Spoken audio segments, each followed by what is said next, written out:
It was a cold February morning. President Benjamin Harrison was seen leaving his private office at 9:47 a.m.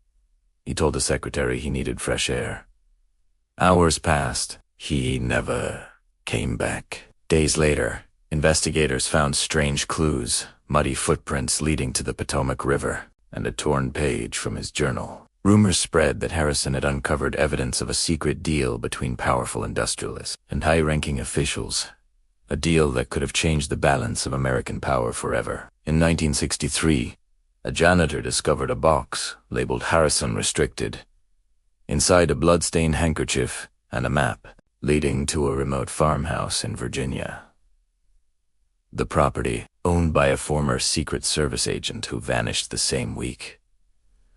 It was a crisp October afternoon. President Charles Anderson was seen walking through the White House Rose Garden at 3:15 p.m.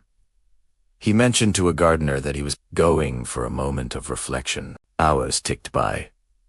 The president never returned. Secret Service agents launched a frantic, silent search, but Anderson had vanished as if into thin air. By midnight, the White House was in a state of quiet panic, the nation blissfully unaware that its leader was gone. Days turned into a week. The official story was a sudden, severe illness requiring absolute seclusion. But behind the scenes, investigators were stumped. The only clues were a set of fresh, unexplained tire tracks on a service road behind the South Lawn, and a single, unmarked key found on the floor of the Oval Office. Whispers began to circulate among the Washington elite. Had Anderson, a staunch opponent of corporate monopolies, stumbled upon a plot so vast it threatened the very foundations of the government? Some said he had proof of a shadow council, a cabal of financial titans who were secretly dictating national policy. In 1985, during a routine archival audit at the National Archives, a historian stumbled upon a mislabeled crate. The manifest listed its contents as Agricultural Reports 1950s,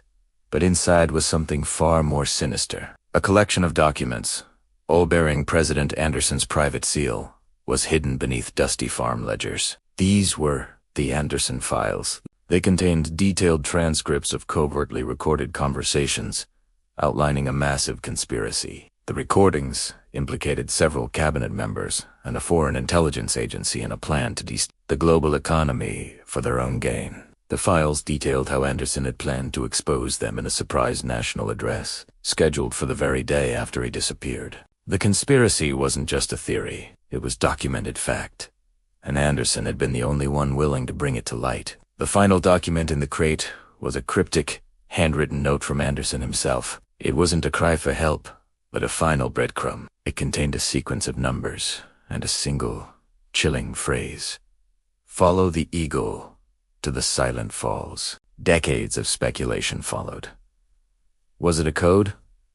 A location? In 2011, a cold case detective, obsessed with the Anderson mystery, finally cracked it. The numbers corresponded to a specific longitude and latitude, pointing to a remote, abandoned observatory in the mountains of West Virginia, known locally as Eagle's Peak. The property. It had been secretly purchased through a shell corporation weeks before Anderson Vanista Corporation traced back to his own vice president, the man who ultimately took his place.